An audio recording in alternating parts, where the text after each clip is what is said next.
welcome to a very special, bizarre episode of 20,000 Leagues Under the Internet. We got two hosts this week. Well, actually just one if you really think about it, but yeah, it's your boys, Jon and Kyle, coming at you without Harland this week, because he's lazy. Yeah, he's like... Yet again, you know he's what? slacking. I do too much for you guys. You guys can figure it out this week. That's what he thinks in his head, but that's not true. Yeah. He calls us, he's like, fuck you guys. Mm-hmm. I'm not doing anything this week. Mm-hmm. Yep. You're on your own. Yep. And frankly, I mean, we're like a boat without a rudder, you know? He is truly our North Star and our golden boy. And now it's his fault because of what happened today. Jon had a topic for us to talk about, all three of us. But, I did. But you know what? It's like when someone has to drop out, for the most part, it's just like, well, let's find something dumb to do in the meantime. I threw that script in the trash. So we're never going to talk about that. Thanks a lot, Harland. But we did really quickly come up with something on the fly this afternoon. And I'm really excited about it. So it should be fun. Yeah.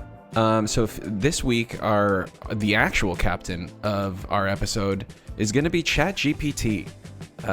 We're very excited to welcome our robot overlords and to see what they've come up with for our show this week. So this is going to be a fun little experiment. Both Kyle and I did a little bit of inputting into the old ChatGPT AI chatbot, and we're going to just spin that fucking wheel and see what happens.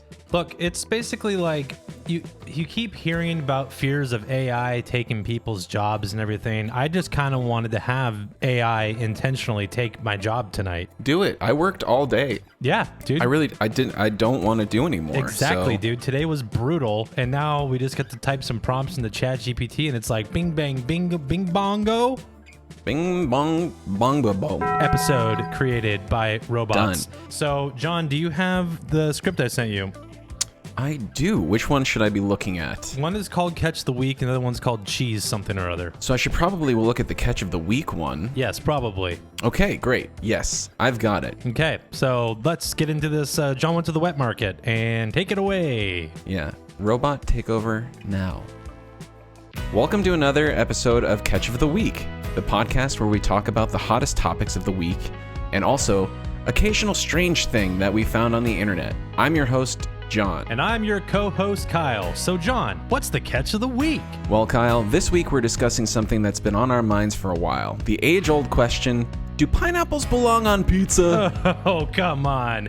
Everyone knows pineapples don't belong on pizza. Oh, I'm just messing with you, Kyle. The catch of the week is actually something more lighthearted. Oh, thank goodness. We've all heard of the little-known sport of cheese rolling.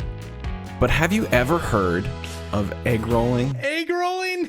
Sorry, cheese rolling has me fucking dead right now. Egg rolling? You mean like when you roll an egg down a hill? Exactly! But instead of just rolling down a hill, the goal is to roll it across the field and see how far you can go without cracking. That's ridiculous. Who came up with this? It's actually a real sport that originated in medieval England, and it's making a comeback, and there's even an annual egg rolling competition held in a small village in England. I can't wait to see the excellent competitors. Oh, Kyle, you cracked me up. Anyways, that's it for our catch of the week, but stick around because we've got a great main topic for you today. And remember, when life gives you lemons, roll them like an egg. On that note, let's get cracking with our main topic. Outro music, please. It did. How do you it did rate what it? it was supposed to do. As far as an original game, I would say 0 out of 10 because it already existed. Sure. So basically just a ripoff. But as far as making me hungry, I will give it a 10 out of 10. What is cheese rolling? Is that a thing for real? Yeah, I don't know. Should we ask? I can't believe you didn't ask that. Yeah, you're right. I didn't have any follow-up questions. I just like give me. Oh, give it me the is. goods. Oh, so cheese rolling is that, you know, that crazy video where they roll a block of cheese down the hill and everybody chases after it? Oh, yeah. You never see the cheese. You just see everyone eating shit. Yeah, totally. That's the cheese rolling thing. Okay, so is that considered a sport? I mean, I would. That's fucking full contact, baby. If it's a sport, then I want in. It's held in the on the spring bank holiday at Cooper's Hill near Gloucester in England. Participants raced down the 200-yard-long hill after a round of double Gloucester cheese that is set rolling down it. Jesus Christ. I've seen people just get stacked on that thing.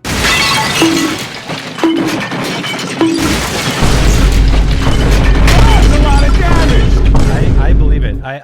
It's been a while since it's like hit my feeds, but I have to say this is oddly on brand for the other thing I prepared for this evening, or rather, ChatGPT prepared. Although I don't know what format we really want to go here. Maybe we want to do some of your things, but yeah, sure. It's funny because my observation of this is just like. It's clearly leaning on.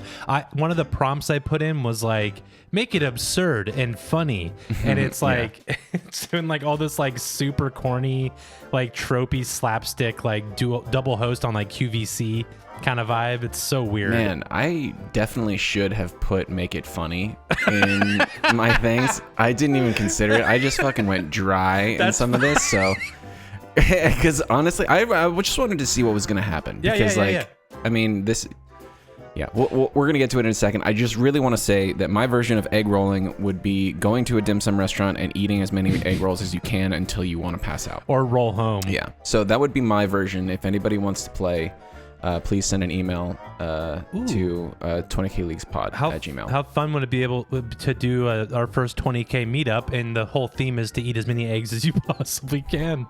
Eggs or egg rolls? Oh, because I don't want to eat eggs. Yeah, I want to eat egg rolls. I think egg rolls would probably go over better instead of just eating raw eggs like Gaston. Yeah, that's not for me. Shifting into where I should have said make it funny. I'm going to the prompt that I put into ChatGPT for our next little fissure into this thing is, can you write me a fictional story about an internet challenge that is sweeping the nation? Nice. Okay.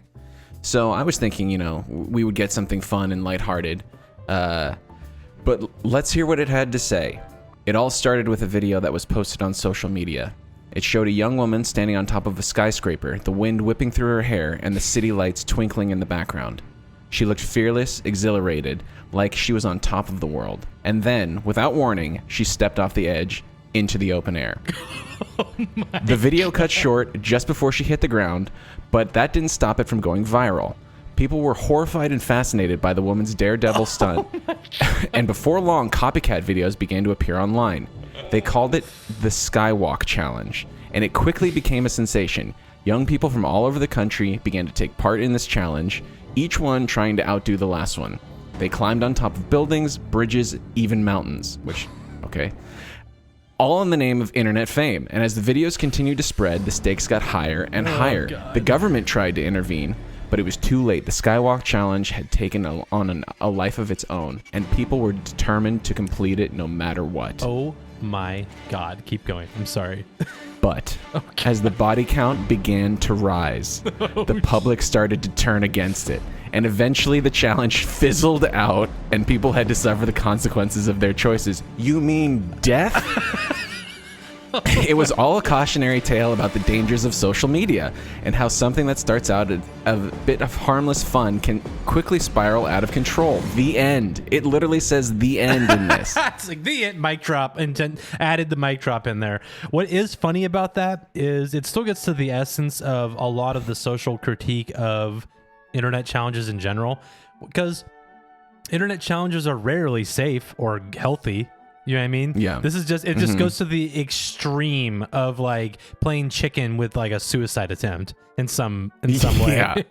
It's like Russian roulette if that was a fucking internet challenge. Big time. And I did just put in, can you make it funny? So it's currently writing me a new script, but I'm not going to read the whole thing again. Oh my God. But it's yada, yada, yada about a guy sitting on his couch eating a bowl of cereal, and then he starts doing the most ridiculous dance moves. So it's now the cereal challenge. So people are trying to do fun dance moves while eating a bowl of cereal. Okay, that actually sounds real, though. That sounds like that would be a thing. The first thing that came to mind was when I read the Skywalk Challenge was, holy fucking shit, this is dark. Why was this the first thing that you came up with? Out of all of the internet challenges that have existed for our, collective consciousness, why is this where you went? Such a good point. It could have gone anywhere. And there's also what kind of, from my limited use of ChatGPT, what I have noticed is it does a really good job of not using exactly what something is, but using its essence and like renaming it. Like, it wouldn't be like, oh, the Kylie Jenner lip challenge. It wouldn't do that. It would find some other way to put a spin on that to make it its own unique IP. I doubt the Skywalk challenge is... Actually, let's look it up. I mean, what it originally made me think of was the milk crate challenge, because that was something that like got so huge and so quickly, but it was just people breaking their necks and like severe bodily harm coming to them. Unlike like the Tide Pod challenge, which was not real, but like it was just you're watching videos of people just absolutely beef it trying to climb up a stack of milk crates. Like, what is your problem? You know that this is not going to end well. Exactly, though. And every single one of these things gets to that point where it only, except for like maybe the bottle flip challenge, that never hurt anybody, I don't think. No. You know what I mean? But everything Other usually than pride. goes there. Sure. So I asked ChatGPT, I was like, is the Skywalk challenge real? And Chat says... the Skywalk challenge is not a real event or challenge. It does not have a specific set of rules or guidelines, and there is no organization or governing body that oversees it. The term Skywalk challenge is not a widely used or recognized term, and it is unclear what exactly it would entail. It is important to note, though, that walking on the edges of tall buildings or other structures without proper safety precautions can be extremely dangerous. It is not recommended. It knows exactly what it knows what it fucking did. It knows what it fucking did. It knows that it's spreading this misinformation. Now it's trying to cover its ass. I don't like this. I wanted to like kind of simulate what it'd be like to do like a regular kind of topic we do on the show, like a weird absurdist internet thing that's happening. Do you have the script open for this one?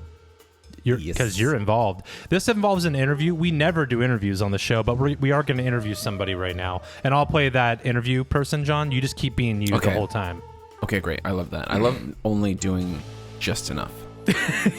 John, can you please just do exactly what's required and nothing more? Thank you. Yeah. Thank you. Yeah. Here we go. I also asked this one to be funny, and it really ham-fists it. So here it goes.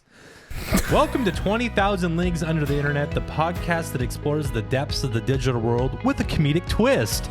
This week, Jon and Kyle take a bite out of the dark side of dairy. Welcome to another episode of 20,000 Leagues Under the Internet. I'm Jon. With me, as always, my co-host Kyle. Why does he know what I say? I don't know. Hey, Jon, I'm excited to dive into this week's topic. It's one that's close to my heart, or should I say stomach? Indeed, Kyle. Today we're exploring the world of illegal cheese downloads.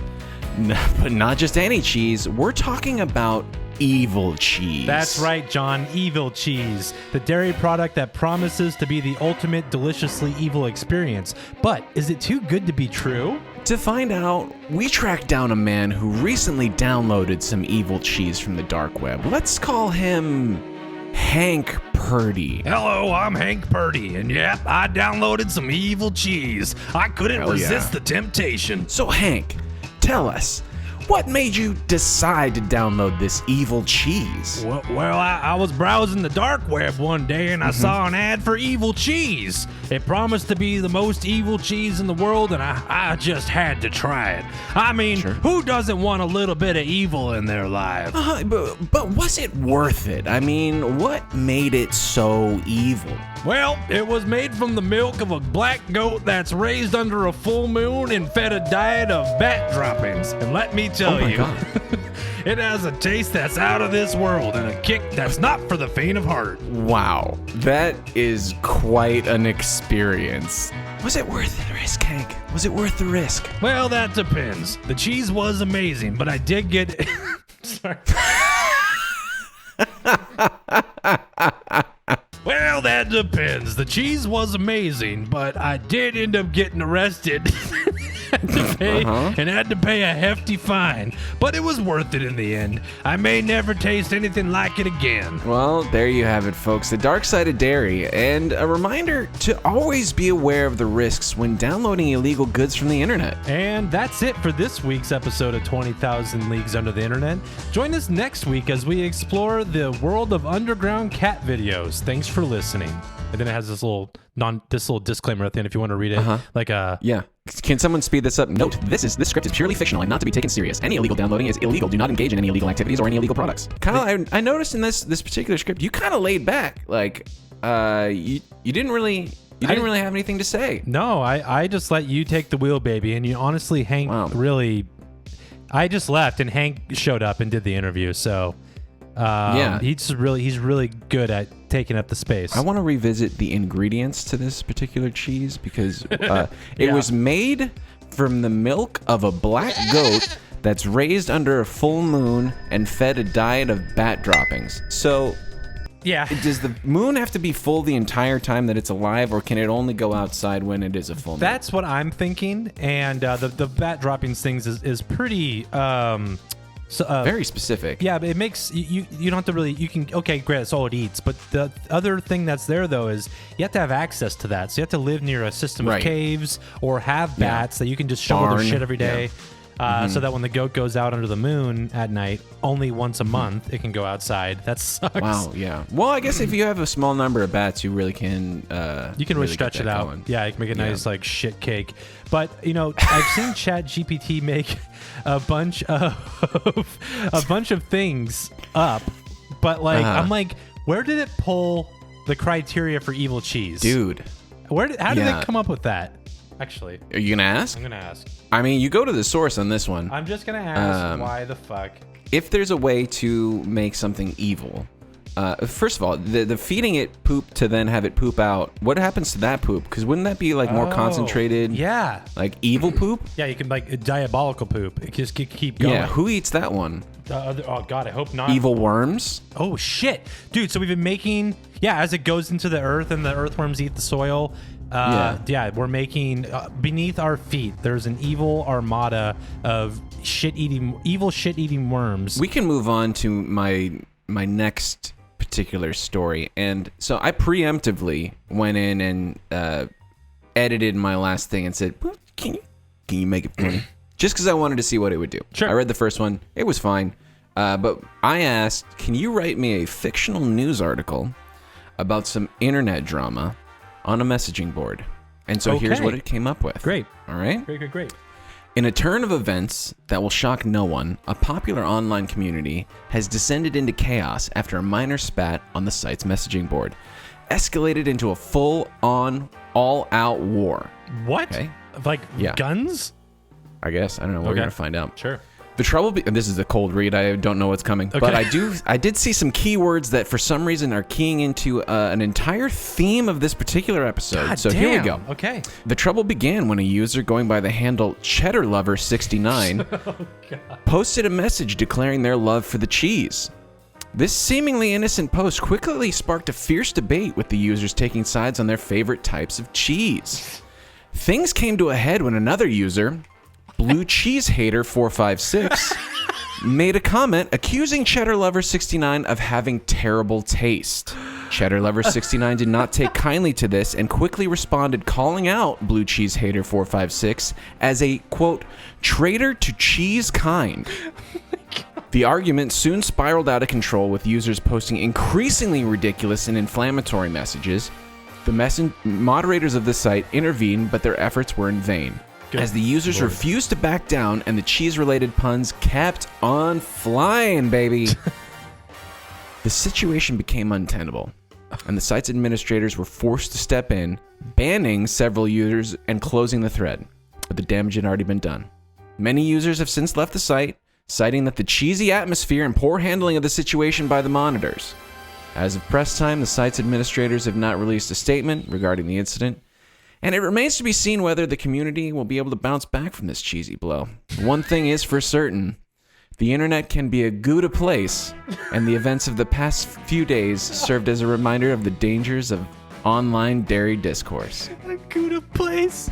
I cannot with the fucking cheese of it all. What is going on? I think ChatGPT is a front for big cheese. Okay, That's all it is. Are you so John, I asked ChatGPT to write a love poem to cheese while you were... Oh my god, please. While that is populating, I want to get to the source of its heart right here, and then you can follow up with the answer to that fucking question right now. Mm-hmm. Oh, cheese, how sweet your essence be.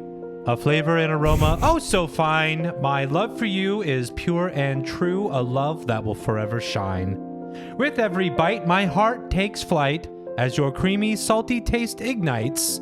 A love so strong it knows no bounds, as deep and wide as your variety counts. Mm-hmm. From brie to cheddar, Gouda to feta, my love for you will never wane. I feel like it would never be better. For you are my one and only, my heart's delicious cheese refrain. I'll eat you on crackers, on a baguette. I'll melt you on toast, on pasta too. I'll even eat you on your own. My love for you, forever true. So here's to you, my darling cheese. A love that will forever please. A romance that will only bloom as sweet and tangy as your aroma's perfume. Oh my goodness gracious. What the fuck is going on with ChatGPT's love for cheese? All right, so I asked, why are you so obsessed with cheese?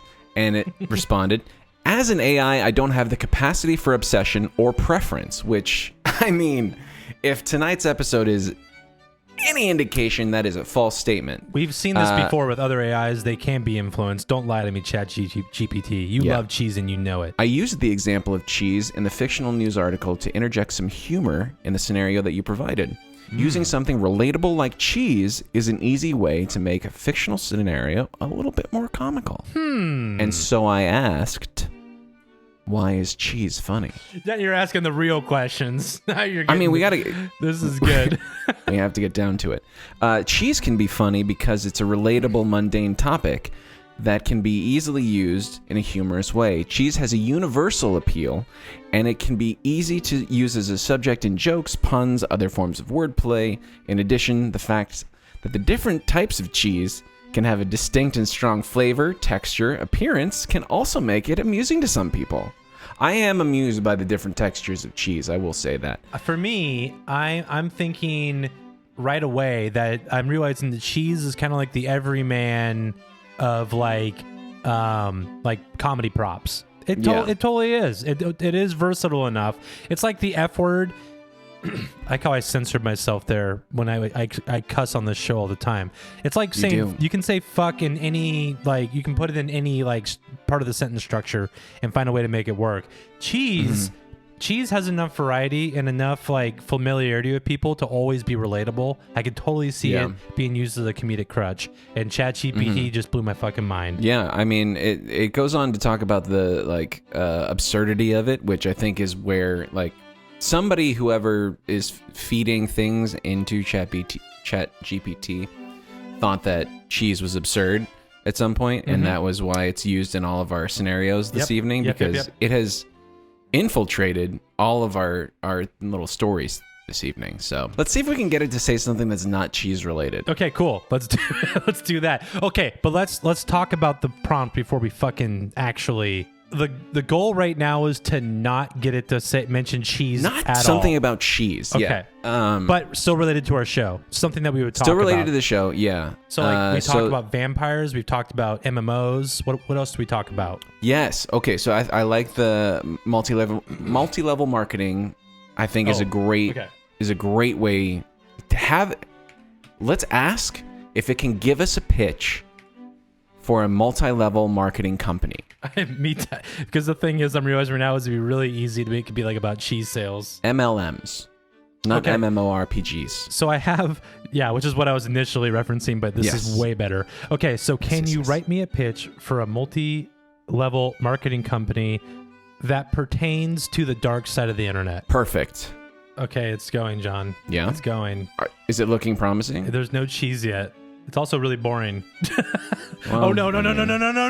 Do we have cheese? No cheese yet. But it's getting closer and closer. Oh my God. No, okay, we dodged it. No cheese. All right. But it did once again get kind of close to this might be a trademark kind of thing here. Okay. Yeah. Introducing the newest sensation in online retail, the Weird World Marketplace. Our company specializes in bringing the strangest and most unique products from the deepest corners of the internet to your doorstep. So, it doesn't touch on food at all. So I think we did it. So we broke the cheese somehow curse. In the clear. Yeah. We Okay. So we know it can do cheese. more than just cheese. Now, what I want to do, John. Make it about cheese. Yeah. Make it about cheese. God, I cannot wait. Because the thing is that like people are using ChatGPT for things like college essays, I know, cover letters and things like that.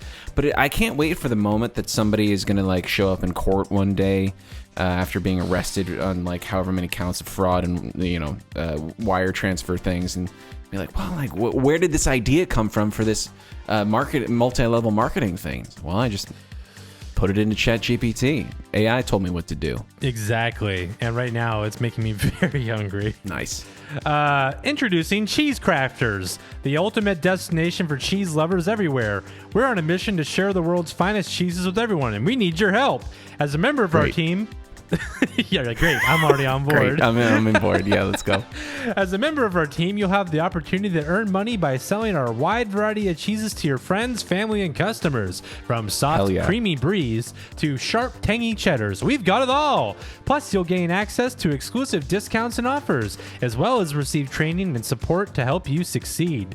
You'll also have access to our large network of cheese experts who will help you find the perfect cheese for any occasion. I believe that's a cheesemonger. A cheese expert, a cheesemonger. Come on, ChatGPT. Actually, I'm going to put that note in here after. And you'll have the ability to learn more about the cheeses and cheesemakers behind them and share that knowledge with your customers and friends. Whether you're looking for a new and exciting way to make money, or you're a cheese connoisseur looking to share your love of cheese with the world, join Cheese Crafters today and become part of our cheese-loving community.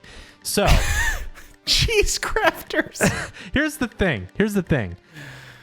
I want to remind everybody that everything we're reading is being created within a matter of 30 seconds. Like, yeah. It's incredible to me. Like the level of coherence that is in place to create these things. It's cheesemonger, you dolt. Sorry, I'm correcting ChatGPT. First of all, sign me up for Cheese Crafters. I'm imagining Lens Crafters branding, just sub in cheese and don't change anything else. Right. But I'm fully in. I'm signed up. I'm ready to get my downline going. Has anyone fought with this thing? Like, just absolutely come at it? Had an argument? I don't know. I could take it there. Although I just came at it. I was like, no punctuation, all lowercase. It's cheesemonger, you dolt. And it responds to me saying it apologizes, and then it tried again, John. Oh. Fucking Cheese Crafters is no longer. It's now called Cheesemonger's Choice. I don't know if I like that name change, honestly. God. But yeah, so it's the same idea, except now you're also carrying and storing the cheese. So it's actually more work. Cheese Crafters is better. No. Cheesemonger's Choice, too much work. It's out. We're going to throw that one in the trash can. Try again. But I do love that the fact that we've made this episode almost exclusively about AI pitching us cheese ideas. That's been fun. I agree. And I am very hungry now. So cool. Well, I'm ready to read the sign off that I generated earlier today. If you should like. Yeah. All right. Thanks. Oh, follow all the socials or bullshit, whatever. 20K Leagues Pod on everything. Yeah, we have fun TikToks. Harland does actually do a lot of great work on this show and makes our YouTube videos look incredible. Please go look at them. This concludes our episode. Let us not forget that with great cheese comes great responsibility. So please use your cheesy powers wisely. Farewell, and may the mold ever be in your favor.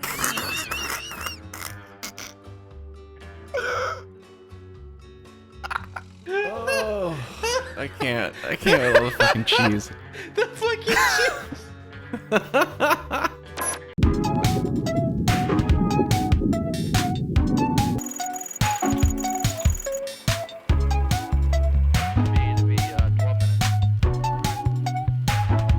and everyone wanted to know which president was the true throat goat. And okay, I do remember this. And they are all some sort of eldritch monsters of yore, right?